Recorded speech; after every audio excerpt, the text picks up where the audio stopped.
네, 안녕하세요.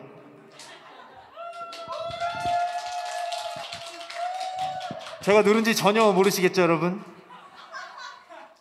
저는 무대 체질에다가 경험도 많아서 하나도 떨리질 않습니다. 죽을 것 같아요. 네, 가면을 쓰면 하나도 떨리지 않아요. 아, 감사합니다. 저기 놓고 가셨어요. 잘생김 놓고 가셨습니다. 챙겨가시고요. 네. 오픈허시에 오신 여러분들 환영합니다. 반갑습니다. 제가 원래 꽃을 나눠드리려고 그랬는데 깜빡하고 카네이션을 놓고 왔네요. 원래 우리 딱 가서 여권 선생님 한 장 딱 드렸어야 되는데. 네. 오늘 저희가 이렇게 딱 준비한 것은 우리 이제 교회가, 예일교회가 또 한 단계 업그레이드 되고 또 새로운 것을 보여줄 준비가 되었다는 것을 여러분 앞에 자신 있게 이렇게 보여드리려고 하고 있습니다. 저는 김태형 전도사가 아닙니다. 계속 잠깐만요. 김태형 전도사가 아니에요, 여러분. 전 지우셔야 돼요. 저는 성공한 사업가입니다. 돈이 많고요. 이 앞에 벤츠 타고 왔어요. 벤츠 아니고 벤츠 타고 왔습니다. 네, 벤츠 타고 왔어요.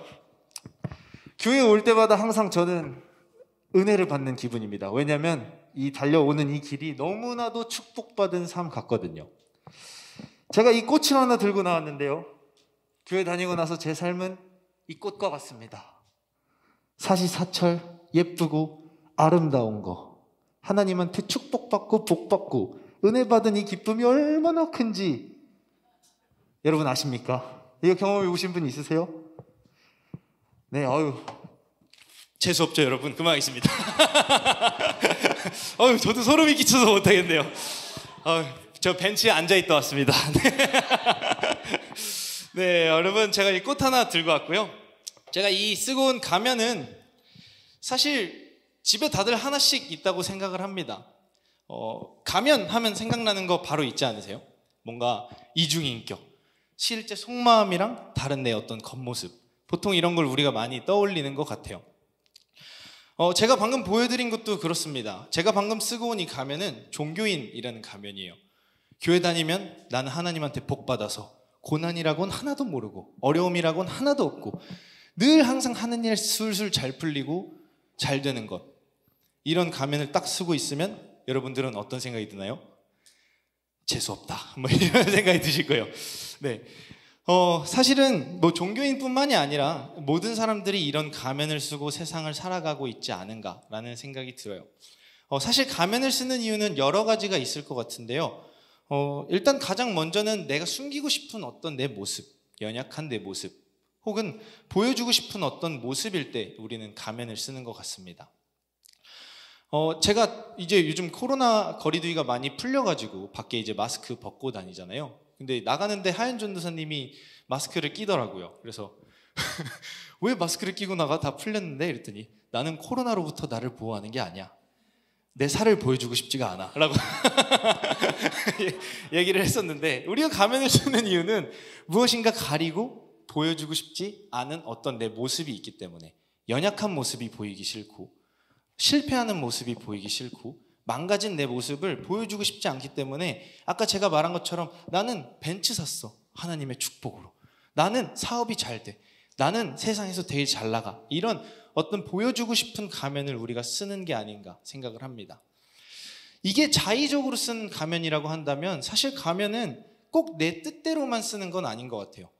어쩔 수 없이 강요된 기준들도 있습니다. 예를 들면 우리 직장인들, 그렇죠. 아무리 6시에 눈 정말 뜨기 싫은데 눈 떠서 가야 되잖아요. 그쵸, 형님? 눈 뜨면 가면을 쓰고 예 부장님, 예 사장님 하면서 출근을 해야 돼요. 또 우리가 아무리 일하기 싫어도 또 평안하고 싶고 평화롭고 싶어도 뭔가 고생하고 일하고 또 주부로서, 학생으로서, 직장인으로서 우리는 각자 맡은 삶에서 어쩔 수 없이 가면을 써야 할 때가 있습니다. 사실 가면이 이런 의미를 가지고 있는 것 같아요. 제가 오늘 이 가면을 말씀드리는 이유는 오늘 이 연극에서 가면이 이러한 역할로 사용되기 때문입니다. 가볍게 생각하면 이중적인 모습이라고 생각할 수 있지만 오늘 연극에서는 그런 이중적인 모습은 아니에요. 뭔가 지킬 앤 하이드처럼 반갑습니다 여러분, 아니 거꾸로 했네요. 반갑습니다 여러분, 사실 안 반가워요, 이런 모습이 아니라 제가 방금 말씀드린 살아가기 바쁘고 또 우리 삶 가운데서 어쩔 수 없이 써야 하는 이 가면, 내가 다른 선택할 거리가 없어서 돈 벌어야 되고 남들 앞에서 비굴한 모습 보여야 되고 혹은 내가 보여주기 싫은 어떤 모습 때문에 어쩔 수 없이 써야 하는 이 가면들, 이것이 오늘 연극에서 주로 사용될 가면입니다. 연극 보시기 전에 좀 생각하면 좋겠다라는 생각이 들어서 한번 소개해드렸습니다. 실제 마음과 다른 모습으로 살 수밖에 없는 우리의 인간의 모습, 이것이 가면입니다. 나이스한 가면 뒤에, 괜찮아 보이는 가면 뒤에 이면을 살펴보면 아까 석호 형제, 누가 자매가 부른 누가 있나요? 라는 노래가 사실 이 가면 뒤에 진짜 모습이지 않은가라는 생각이 듭니다. 우리 석호 형제 또 새신랑답게 노래에서 계속 누가 있나요? 누가 거기 있나요? 라고 계속 찾고 있는 이 모습 아주 스윗했는데요. 네, 이 넓은 세상 위를 하루하루 비바람을 먹고 걸어요. 혼자서 가는 걸까? 외쳐봐요. 거기 누가 있나요? 사실 우리가 이 나이스한 가면을 착용했지만 이 가면 뒤에서 우리의 마음은 누가 있나요? 나 좀 도와줄 사람 없나요? 이런 모습이라고 생각을 합니다. 이 가면 뒤의 모습은 외롭고 처절하고 두려운 모습이 숨겨져 있어요. 이적 씨는 그리스도인이 아닙니다. 하지만 이러한 노래를 부르는 것을 보면 어쩌면 예수를 믿는 사람들 뿐만 아니라 세상 사람들도 이러한 아픔과 외로움을 가지고 살아가지만 가면 속에 숨어서 알지 못하고 있구나라는 생각을 합니다. 우리는 두렵고 외롭고 불확실하지만 그래야 할 것 같고 또 그래야 한다고 배웠기 때문에 오늘도 가면을 쓰고 이 삶을 살아나갑니다. 돈 벌어야지, 유명해져야지, 안정적이어야지, 이러한 수많은 가면을 우리는 때로는 강요받고 또 써야만 한다고 배웠기 때문에 자연스럽게 살아가는 것 같아요. 아까 이 가면이 얘기했어요. 내 삶은 이 꽃병과 같습니다 라고 이야기했습니다. 항상 피어있고 아름답죠 라고 얘기했지만 제 생각은 다릅니다. 물론 저도 제 삶이 이 꽃병 같다고 생각을 해요. 예쁘죠? 보통 우리가 꽃을 받으면 이런 꽃병에 물을 받아서 이 꽃을 보관합니다. 이 꽃이 며칠이나 살 수 있을까요? 2주? 일주일? 일주일인가요? 와, 전 한 달까지 사는 줄 알았는데 역시 꽃 전문가는 다르십니다. 네, 꽃을 사준 적이 없어가지고 제가 네, 이 꽃은 사실 얼마 못 삽니다. 그래 길어봐야 일주일. 저는 제 삶이 꽃과 같은데 어떤 모습이냐면 이 꽃병 속의 꽃과 같다라는 생각을 합니다. 눈앞에 꽃이 시들지 않기 위해서 온갖 노력을 다해요. 찾아보니까 식초 몇 방울 넣으면 꽃이 좀 더 오래 산다고 합니다. 여러분 꼭 집에 가서 해보세요. 네, 물을 넣고 어떻게든 이 꽃, 이 아름다움, 이 가치, 이것을 놓치지 않기 위해서 아둥바둥 살아갑니다. 하지만 이 꽃은 결국 어떻게 되나요? 시듭니다. 사라집니다.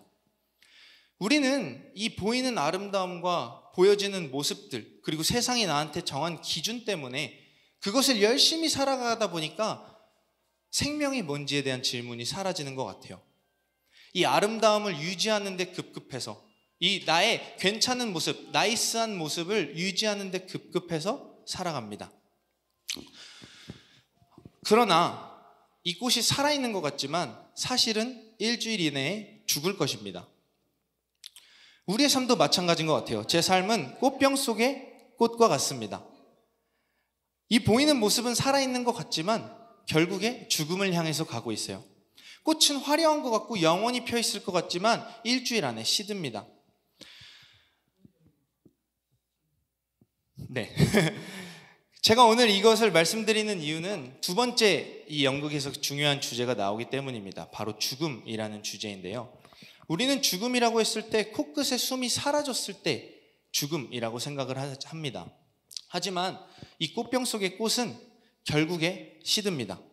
코끝에 숨이 사라져야만 죽음이 아니라 죽음을 살고 있으면 그 삶 자체가 죽음입니다. 예를 들면 물 밖에 있는 물고기를 생각해 보면 알 수 있어요. 물 밖에 물고기를 방금 잡아서 꺼내놓으면 물고기가 어떤 모습으로 있을까요? 발버둥을 칩니다. 아가미도 뻐끔뻐끔해요. 숨 쉬려고 최선을 다합니다. 팔딱팔딱 뜁니다. 그 모습을 보고 우리는 야, 이 물고기가 살았다, 이제 행복할 거야 라고 얘기하나요? 그렇지 않습니다. 이 물고기는 살고 있는 게 아니라 죽어가고 있는 것입니다. 이 물고기의 삶의 방향, 종착점은 죽음을 향해 있어요. 그럼 그 모습은 살아있지만 죽은 것입니다. 정확히 말하면 죽음을 살고 있는 것입니다. 꽃도 마찬가지입니다. 물병 속에서 영원히 아름다울 것 같지만 이 꽃의 방향은 죽음입니다. 죽음을 살고 있는 것이 이 꽃병 속의 꽃입니다. 그리고 이 꽃병 속의 꽃, 물 밖의 물고기는 바로 제 모습입니다. 누가 있나요? 거기 나 좀 살려주세요 하는 이 외침은 죽음을 살고 있는 우리들의 외침입니다. 성경 속에서 예수님은 죽음을 이렇게 설명을 합니다. 그냥 코끝에 숨이 죽은 것이 아니라 죽음을 향해 가고 있는 그 삶, 죽음을 살고 있는 그 삶을 죽음이라고 생각을 합니다. 오늘 이 두 번째 죽음에 대한 생각을 가지고 연극을 보시면 훨씬 더 풍성하게 은혜를 누리실 줄 믿습니다. 성경은 이것을 죽음으로 봅니다. 살아있지만 죽음을 살고 있는 것입니다.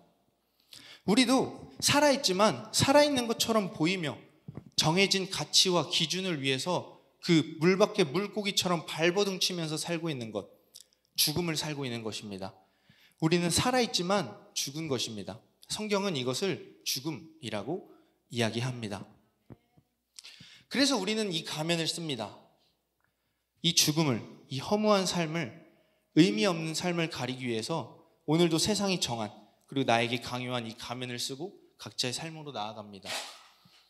하지만 이 가면 뒤에는 썩은 냄새가 진동을 하고 있는 거예요. 누가 있나요? 라는 이 처절한 외침이 이 가면 뒤에 있는 것입니다. 오늘 연극에서 예수님은 이러한 자들에게 가면을 쓰고 꽃병 속에 꽃과 같이 살고 있는 이들에게 찾아와서 무엇인가 말씀하고 계십니다. 오늘 연극의 제목은 나사로의 죽음입니다. 우리는 지금부터 이제 나사로의 죽음, 그 무덤 앞에 가서 함께 있을 텐데요. 이 찾아와서 예수님이 이 가면을 쓴 이들에게 한 사건, 그 바로 나사로의 죽음이라는 사건을 통해서 무엇인가 말씀하고 계세요. 누구에게 이 사건을 이야기하고 있는 것이냐면 죽음을 살고 있는 이미 다 썩고 곪은 나, 이 가면 속에서 처절하게 누가 있나요? 살려주세요 외치고 있는 나, 나는 죽지 않았다고 가면을 쓰고 멀쩡한 척하고 있는 그런 종교인, 그런 나, 결국 이 시들어버릴 꽃을 위해서 세상적인 가치, 눈에 보이는 아름다움을 위해서 최선을 다해서 오늘도 살고 있는 나, 그들에게 예수님은 이 사건을 통해서 무엇인가 말씀하고 계신 겁니다. 내가 너희에게 보여줄 게 있어, 이것을 말씀하고 계십니다. 오늘 어떤 말씀을 하시는지 이 연극 예배를 통해서 여러분들에게 이 은혜가 충분히 전달됐으면 좋겠습니다. 제가 말씀드린 가면과 이 죽음의 의미를 생각하시면서 큰 박수와 함께 연극 시작하도록 하겠습니다.